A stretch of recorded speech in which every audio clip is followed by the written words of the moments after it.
From Kurtco Media. In honor of Memorial Day, we here at Cars That Matter decided to re-examine a car that we've covered over the course of a few previous episodes. It's a car that was made too fast, but perfectly. A car that was made too late, but just in time. A car that was hammered out in only 49 days that would go on to change the history of the world. Today we know the brand very well. Jeep. We see the Wranglers, the Renegades, the Cherokees, the Wagoneers, but even across all those models and all those decades, we still see the DNA that went into that very first car. Randall Withrow from the U.S. Veterans Memorial Museum explains. The Jeep is an icon. Look at what it did at the critical time that it was developed and the use of it. We're looking at World War II. The degree of mobility, the flexibility, and the adaptability that goes with the Jeep. I do think that is a critical part of our history of World War II, that one of the things that enables us to be where we need to be and take the material where it needed to be. So I think that's a real history lesson in itself there. You couldn't probably do the same thing today, but the time that they were doing this, that was the right vehicle for the right time is the way I see it. And still, for such a historically significant car, there's one crucial question that remains unanswered. Where does the name Jeep come from? Author and Jeep expert Paul Bruno. I don't think anybody can ever really know. There's theories it was from GP, from general purpose. And Mark Allen, director, head of design of Jeep, seems to agree. There are a couple different theories. One being, of course, it was a general purpose vehicle, and in Army speak, GP just got shortened into Jeep. But there are other possibilities. There's theories it was Eugene the Jeep. If you remember Popeye, there was a character in the Popeye comics. His name was Eugene the Jeep, spelled Jeep, and he was a bit mystical and could wander through walls and go places others couldn't. But what I found out later on was in the interwar years, the people would call a lot of different vehicles that would come into the depots Jeeps, new vehicles, experimental vehicles, for I don't know why, for whatever reason. My best theory is, and we documented this for the court case, they spent a lot of time, and this was during the war, just a few years after everything happened, trying to find out where the Jeep name came from. And all they could conclude was, we don't really know because there's conflicts in the stories, but that they probably started calling these things Jeep. Originally, they were calling them the Bantam, the Willis, the Ford. They were known as a quarter-ton 4x4 truck. So they probably started calling them Jeeps in the fall and winter of 1940 and then into 1941. And the name just stuck to the quarter tons, as they called them, even though they never really weighed a quarter ton. That's how they became known as Jeep. That's our best guess. If they couldn't figure out with all these people they deposed for the court case exactly where it came from, I can live with that. But that's the best that we have at this point. Honestly, I hope we never find out because I like the mystery. But even if the origins of the name are lost to time, the impact of the car will never be forgotten. On today's Cars That Matter, we're going to take a closer look at Jeep. This is Cars That Matter.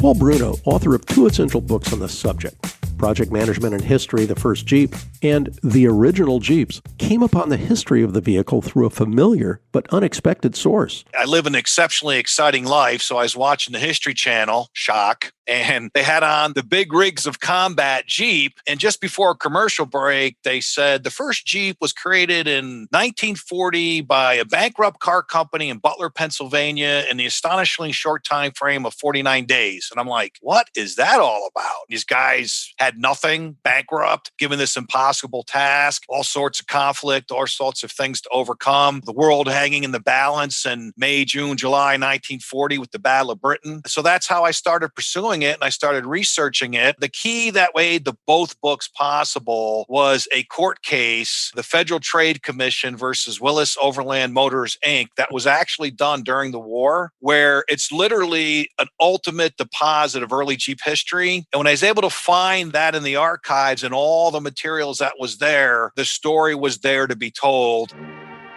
You see, leading into the 1940s, the U.S. military was woefully underprepared for combat. You had the decade of the 1920s where you didn't really have a major threat to world peace, so they called it the peace decade. Then in the 1930s, you just had this slight thing going on called the Great Depression. There was no money. They were spending the money on the New Deal, on domestic programs. The Army was starved. So by the time you got to 38, 39, the American military was ranked like 19th in the world behind Bulgaria. In the late 30s, especially in the infantry, and we document this in the book, they did a lot of testing on vehicles. They came up with a Mormon Harrington 4x4 for what the infantry was looking for, but through some challenges in the procurement process, to put it nicely, they didn't get what they wanted. You also needed a vehicle that could be used across the using arms, have that level of versatility, not only infantry, but cavalry, field artillery, ordnance. And so by May of 1940, the middle of the month, 2 weeks into Hitler's blitzkrieg into the Low Countries in France, they had a meeting at Camp Holabird, Maryland, with all the using arms, looking at a vehicle that could replace the mule and the horse for transporting small payloads and troops. And they needed something between the motorcycle and sidecar and a half-ton truck. And at that meeting on May 21st, 1940, they had nothing. Zip,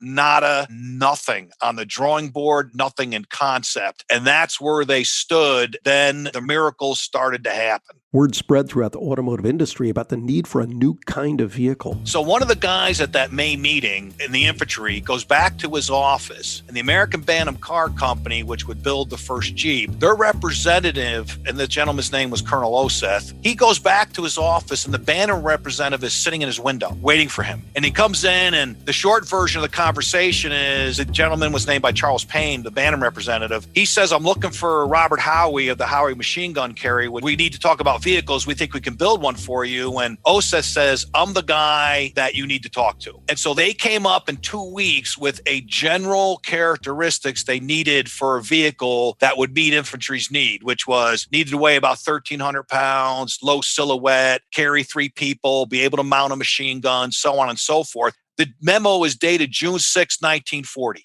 Exactly 4 years to the day before D-Day. So in 2 weeks, they came up with the general characteristics for a vehicle, and then the story continued from there. The American Bantam Car Company was the successor to a company called the American Austin Car Company. And they built these tiny cars, the Austin 7, in the 20s and was very successful in Europe. And Sir Herbert Austin in the late 20s wanted to bring it to America. Well, of course, he brings it right at the beginning of the Depression. American Austin goes bankrupt. 4 years later, the company's bought by an exceptional gentleman named Roy Evans, who reconstitutes the company in 1935-36. They try to sell small cars late in the Depression. There's no market for it. So in the spring of 1940, the American Bantam Car Company, which was the premier small car company in the country, is completely, utterly, totally bankrupt. They have nothing. And their only last shot to stay in existence is to get a government contract. They were doing the Hail Mary pass before they invented that in the 70s in football. With Bantam as the front runner, both Ford and Willis would also join the race for the contract.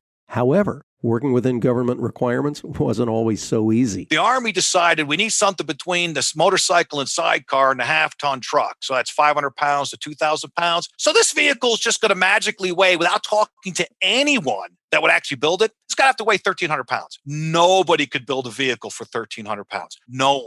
So the weight requirement was a real issue for all the 3 manufacturers throughout the procurement. But what happened was they put a thing on the June 6 memo for armored face shielding. And why did they do that? Oseth basically says, I was upset at the quartermaster, and I didn't want the quartermaster to procure this vehicle, which is what the quartermaster does. So by putting that requirement in, it would go to the Ordnance Committee. So it went over to Ordnance in mid-June, and Ordnance said, we have absolutely no clue how to procure or build a vehicle. Let's go visit Bantam and see what they say to do. And that's what happened. They went to Bantam, and it's documented in the book those 2 days. And I just laugh and go, nothing changes 80 years later. I'm really upset at the quartermaster because they didn't get what us wanted last year. So we'll see if we can shove this over on the Ordnance and see how that goes. What you had there, and you also had at Willis and Ford, is 1940 was kind of the end of the initial time of the car industry. So you look at the car industry, both for Bantam and Willis, Willis, these people that started, say, 1900 to 1940, they were hands-on experts, built them themselves into the details of actually building the vehicles. They didn't sit in some office and design it and then have someone else build it. They built them. So at Bantam, you had these exceptional individuals that had cars in their blood, and the same at Willis and the same at Ford. And that's why they were able to pull off the miracle, the 49 days, as it's called, with Bantam, where they basically hand built it, reverse engineering it, where they actually built the parts, put it together, and then they would do the blueprints. And the 49-day requirement from the Army, that was another well thought out one, which was like, how long do we think we need? Hey, let's just do it in 49 days. And Bantam, they built their vehicle in 49 days and delivered it on the 49th day with a half an hour to spare. So how did Bantam, Ford, and Willis fare in meeting the initial requirements? What happened with Willis was Willis struggled during the Depression, so they were conveniently not bankrupt in 1940, but they were still not where they were the glory days back in the 20s, and they really wanted to get in on this Jeep stuff. So what happened was the Army developed the specifications working with Bantam from mid-June to early July. Bantam thought they would get a negotiated contract. No, they went out and sent the bid to 135 companies. Only 4 came to the bid in July 22nd, 1940. One was Willis, there was Bantam, and then Ford and Crosley. Ford and Crosley said, we can't even build this in 75. We can't build this in 49 days. We're not even going to bid. Willis put in a time material bid. The guy comes out and Bantam's bid was perfect. They had a drawing, and I actually held Bantam's bid proposal in my hand. Butler, Pennsylvania, da-da-da-da-da. And so Major Laws, who was the head of procuring vehicles at Camp Holabird, Maryland, which was the primary depot at the time, it's outside of Baltimore, it's no longer in existence. He comes out and says, well, Bantam and Willis, Willis has the low bid. And the Bantam people turn white. And then he says, but Willis can't build it in 49 days. They're saying with 75 days. Bantam says they can do it in 49 days. So with penalty, Willis is disqualified. Now, I tell you, I don't think Bantam didn't know if they could do it in 49 days, but they were bankrupt. What did they have to lose? So it's like, sure, you need it in 49 days. Thumbs up. We'll get it to you. No problem. We'll do it in 48 and 23 hours and a half.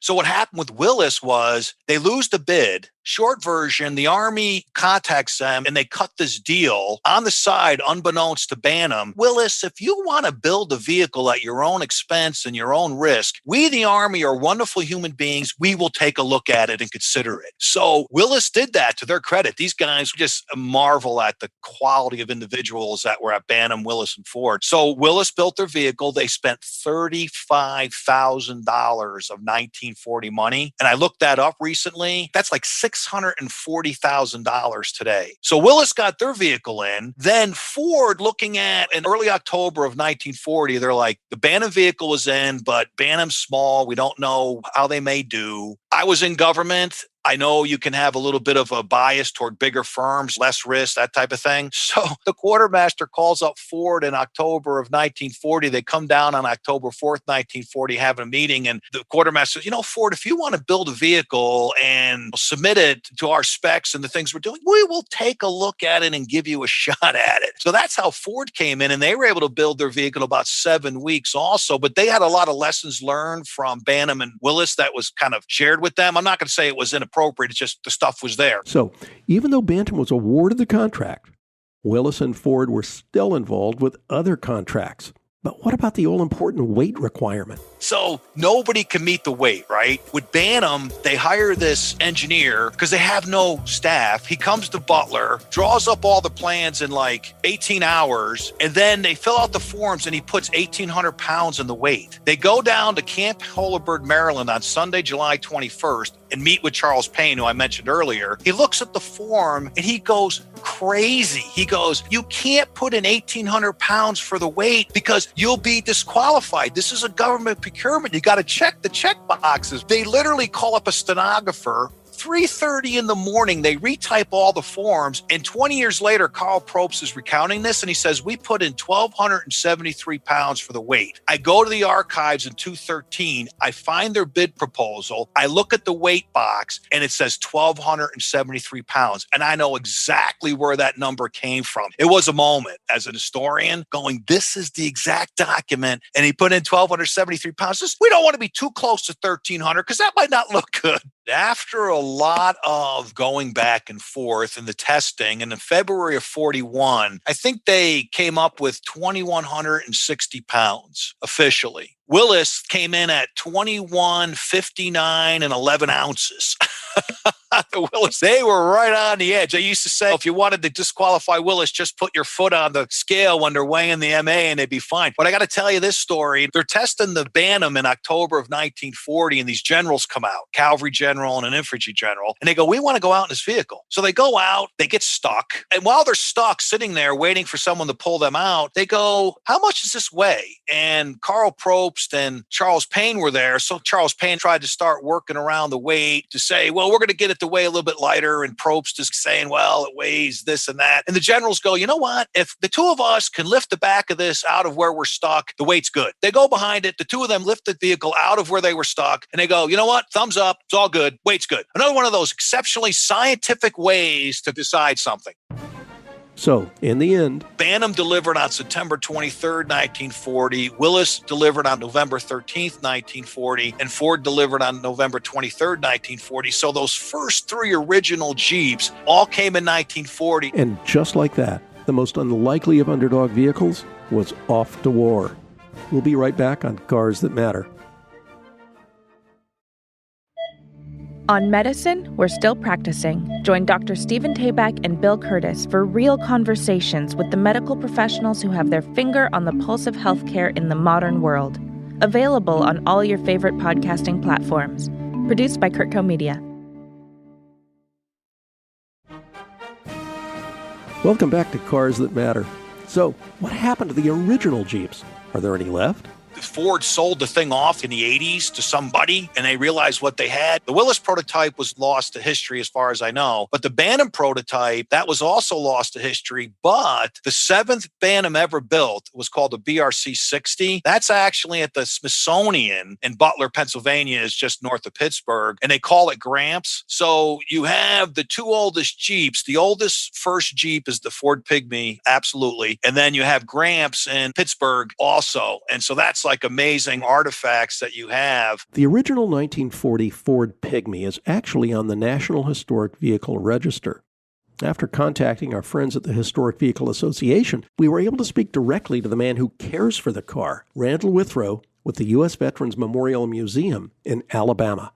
I'm a child of the greatest generation. I grew up in Alabama and went to the University of Alabama and then Jacksonville State for an MBA. And then I had a little disagreement with the draft board. That didn't work out well. I wanted to fly Navy, passed all the tests but the eye test. They were really picky about being able to see that carrier. So I was drafted, and then I spent 26 years in the Army. Went to Fort Benning School for Wayward Boys for OCS and did a lot of missile R&D, intel, stuff like that. But the big thing is I've always been in awe of our World War II folks, of the greatest generation. And in the Army, I would go to just any of the museums that were in the area, Army museums or the local museums. I thought that this is something that I needed to do, is to set up a museum. So I incorporated a nonprofit corporation back in '86, but I was still active duty, couldn't do anything really with it till I retired. But that's the Alabama Center of Military History. And then under that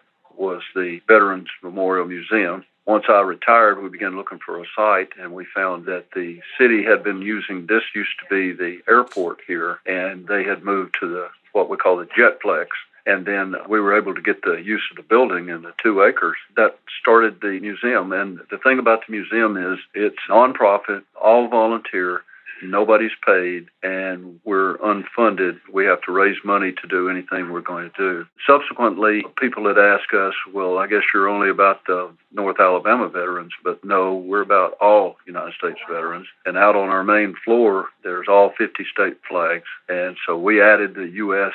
to the Veterans Memorial Museum logo to better explain to people that we were about all of our veterans. My goal in life is to have this, sustain this, so that it's for the future, not something that's around to me or any other individual, but around all of us. That was my only goal in this, is to leave this as a permanent facility. That's why I set it up like I did. That's our goal and our mission. Unfortunately, we're losing resources as we begin to age out. It's difficult to get the young ones involved. But I think with the modern Jeep, on the scene. We have gotten some folks that basically came back to their roots here, and so that's something else we can play off of.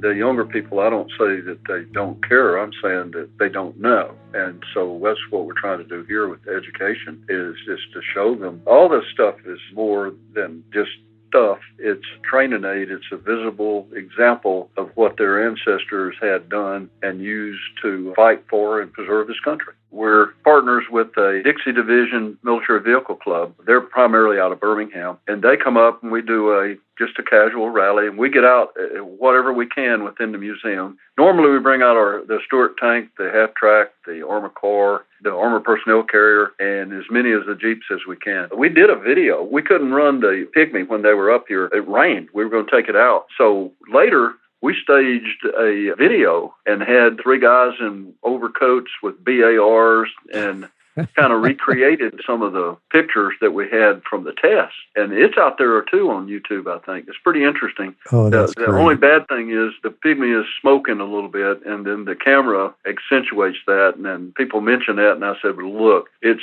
70-what years old. If it wants to smoke a cigar, it can. One of our guys, Dr. John Ominski, who works as a laborer here, connected us with the idea of the Pygmy, and we started an association with them when we were looking at that going into the register. It proved to be a very good relationship for us all, I think. But that was my introduction, was through him. It is a significant vehicle. There's no question about it. Can I ask you about how they actually went about documenting the Pygmy? Were you involved in that? Did they send a whole team? We got a team down here, and we wanted to keep them. We could find something for them to do, but they had other things going too. But they came and studied and documented. The Pygmy was even 3D scanned in the documentation that they wrote down. It was very detailed, very impressive at the level of research. And in fact, when I got the documentation, I think it's some 54 pages that was done by Casey Maxson. He sent this to me and said, hey, would you look this over and see what you think? And I went,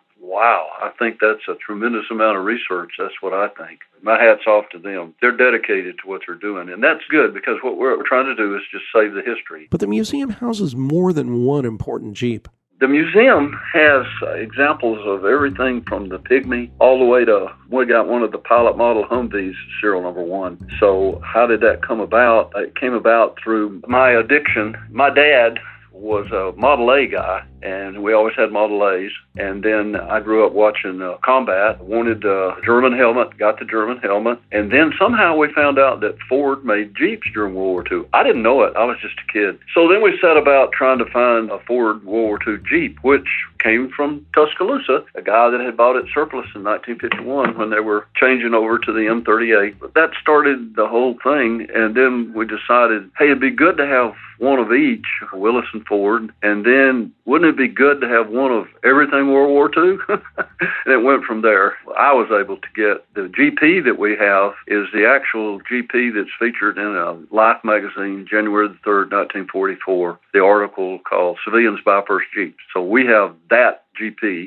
with documentation going back to those people. And out there on YouTube, the Army sent a crew to Kansas, where this mayor of Lucas, Kansas, had heard about them, took a train to Chicago, bought them from a famous surplus dealer, Berg, and drove it back to Kansas. And the Army sent a team out, and they did a short. It's called Strictly GI Honorable Discharge.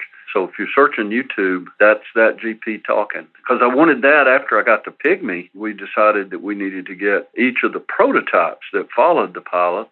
So that GP was in the works. In fact, I was looking for a GP from a fellow who lives in California, originally from Birmingham, and he had connections out there, and I was talking to him about getting an unrestored GP. And he said, well, why don't you just get the GP number 1? They're going to auction it off. And I said, what are you talking about? And he said, well, you get Hennings? Yeah, but I don't pay attention to the auction.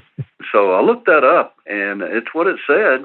The sale was, of course, at the Ford Museum at Greenfield Village, but the company was out of Hudson and Marshall, out of Macon, Georgia. And coincidentally, the next week, I was going to Fort Stewart, and you go through Macon to get there. So I called the lady down there and said, before I spend $50 on this catalog, is there a picture of that Jeep in there? And she said, oh, yeah. So I go by, and I decided that I was going to make a run on that. They didn't really understand what that was, and even the picture they had in the catalog was reversed, so it looked like it was right-hand steer. But anyway, that worked out real well. And then, of course, it was out TDY to Fort Lewis, Washington, and I heard about a Bantam. I went to see Roy Beagle, and he was in his 80s, had a stroke and collected locomobiles and things. But as part of that, his dad was a Bantam dealer in Pennsylvania. That's where Bantam is from. So I was able to get that and ship it back on a Consolidated Freightways as a motorized golf cart. And then I was friends with the guy, Bob Emery, out of Minneapolis, who had restored a GPA. It was at the Kansas City Convention, and it was best to show, national first place, the first vehicle into the MVPA Hall of Fame. I said, well, if you ever want to sell it, let me know. And I was home on leave from Germany, and I'd called to check, and it seems his in-laws were ill. His wife had gone out to Oakland to assist them, and that he was going to sell out the stuff. He said he would consider selling it to me if I'd come up there and talk to him about it. So I went up and convinced him that I wasn't trying to profiteer or do anything, and was able to get that. The MA prototype, that's the rarest, really, of the prototypes. A dear World War II veteran lived in New Orleans, had been at Carlisle, and somebody had told him about one that was in a barn in Ohio, and he went over and looked at it, and the two brothers had bought it from Wright Field in 47 and then wrecked it, and it had been in a barn ever since.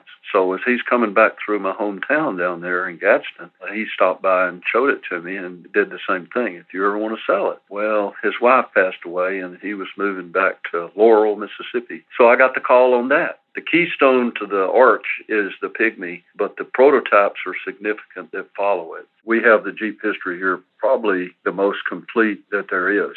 We're not bragging, we're just saying this is an asset and we want them to see it.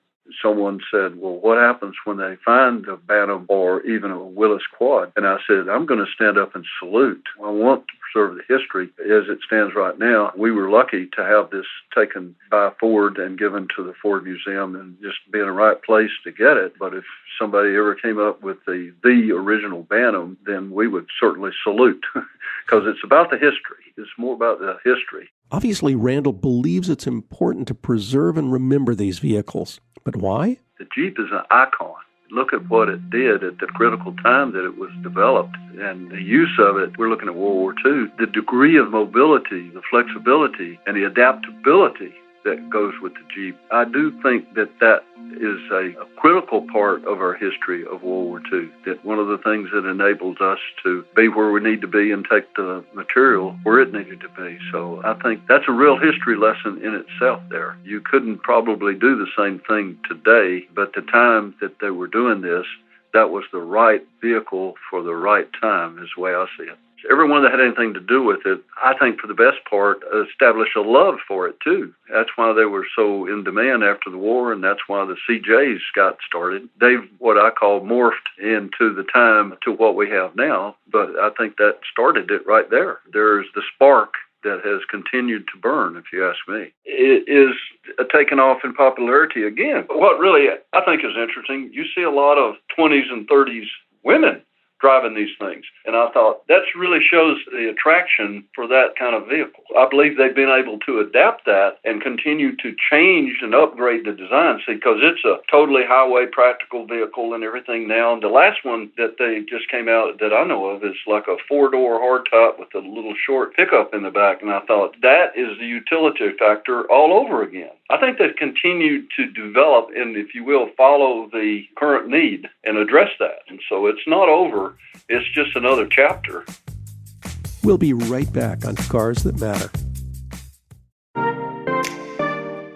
Welcome to Life Done Better. Listen to the weekly episodes where supermodel and health coach Jill DeYoung talks to some of the world's most inspiring women in health and wellness. It's the place for all the unicorns who strive to create a life on their own terms. Join us to explore, discover, and create a life done better together. Listen and subscribe from Kurtco Media, media for your mind.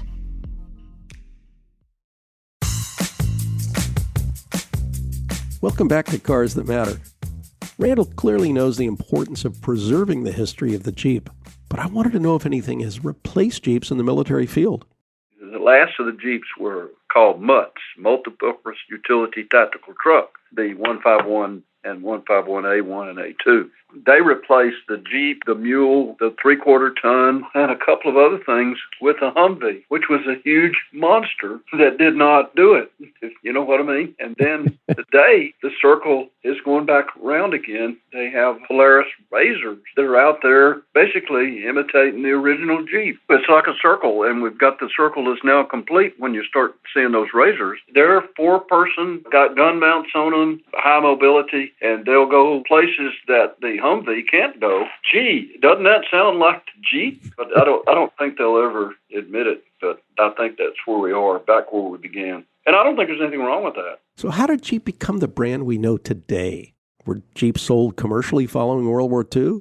I spoke to Mark Allen, director, head of design at Jeep, to uncover the transition and see how Jeep honors the past through design. Immediately after the war, they started selling Jeeps commercially. They were not really different than the military spec Jeep. They had to do a few things to federalize them. Notably, they got their bigger headlights and a 7-slot grille. But again, they were marketed heavily as an agricultural thing or an alternative, like their third car. They were marketed as a primary thing. And then shortly after that, they started to expand a little bit and created pickup trucks and SUVs and things like that had modern features like doors and heaters and craziness like that. But the little CJ, what you're talking about, and that's what they call it, CJ was shorthand for civilian Jeep, it kept going.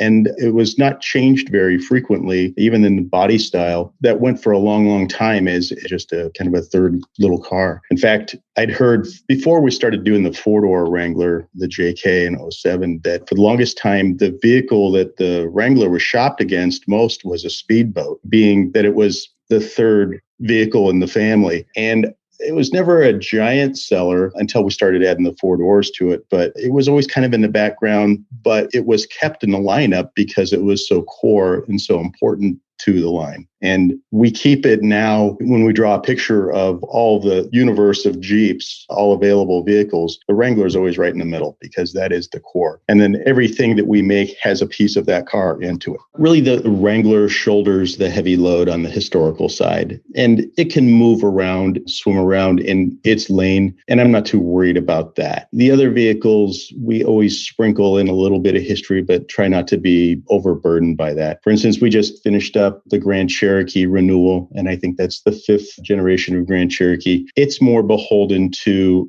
Grand Cherokee as a past, or even before that, the Wagoneer. We try to put a little bit in there, but not, I never want to be retro. Wrangler, I never consider retro because it never left. I admire 911. I bring them up all the time because I think they've done a really good job of cultivating that style of vehicle. It's an immediately recognizable shape. And we do the same thing with Wrangler. We try to keep that in line. But the rest of the vehicles, not so much. And we're growing. We're growing on the top. We're growing on the bottom. We're growing in different regions. We have vehicles now that we sell only in China, or we have stuff in South America we only sell there. That kind of trend is going to continue as we grow around the world. And it's been a rapid growth. We're still learning, I would say that's the best word I can come up with, learning how to be a global brand. And even while paying homage to the past, Jeep has big plans for the future. There will be electric powertrains in our future. It's not a question of does the technology exist? It does, obviously. Can we make it work the way we want it to do? I think, yeah.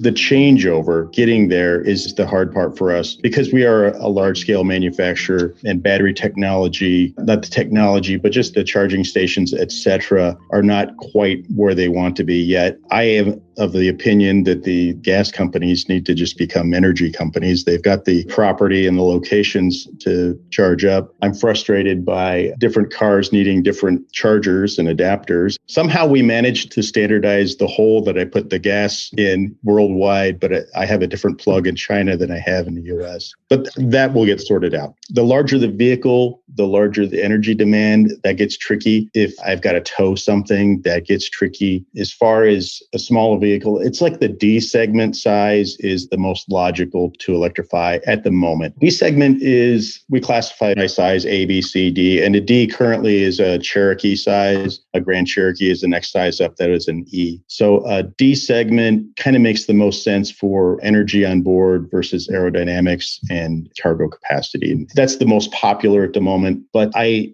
also believe that there's so much money and R&D being put into electric right now, more than ever. It's still a storage and cost issue, but I think we're going to get there. Remember, floppy disks went to chips, to micro SDs. I think a similar thing is going to happen. Not that radical, but it's pretty amazing where these technologies have gone. Just the screen I'm looking at now used to be a big, thick CRT. Batteries will get smaller. They will get cheaper. They will have more range to them. And range seems to be the thing everybody's trained to ask about, range and charging times. And probably 300-ish miles range is the most acceptable thing for most people. And charging within a reasonable amount of time would be half hour or 20 minutes or so. Just a few years ago, I live in Michigan, and I couldn't make it to the top end of the state in a Tesla in less than 2 days. Now it's an easy thing to do in a day. So that's pretty rapid change. I see that continuing as more and more people are going to electricity. It's going to be an avalanche at some point. It's not quite yet, but the planning is certainly underway. And yet, if anything remains constant in the ever-changing automotive landscape, it seems to be Jeep's reputation. When you say the word Jeep, hopefully the vehicle that comes to mind is this little humble thing. We call it Wrangler today. We changed the name at some point. But that is something that we hold on to very tightly. For instance, we use this little cartoon now. It's a profile of a 1941 flat fender military Jeep. We've been using it more and more as a logo. In fact, it may show up in places where we put the word Jeep on the vehicle now. It's just that it's such a worldwide recognizable thing. And I reflect on that a lot because when you say Jeep, that's the vehicle that we want to come to mind. And it's, again, our little humble beginnings. What other brand could do something like that? Although we are a monster brand, we're a monster worldwide brand, honestly. People seem to think we're a very accessible, super easy to relate to automotive brand. I like that. From threading the needle of a 49-day delivery schedule to restaging the dynamics of World War II, all the way to becoming a major brand in the automotive industry, there's no underdog story quite like that of Jeep. When I asked Randall if there was anything he wanted to say to Jeep today, here was his answer. Hey, keep up the fire. Keep moving forward. The story of the Jeep is not over, I do not believe. Remember, the reason this car matters is because everyone who worked on its creation, everyone who drove one in the military, everyone who believed it could be something truly great when it moved into the public sector, every one of those individuals knew this car had to matter, and they simply ended up changing the world in the process. I'm Robert Ross. Thanks for listening.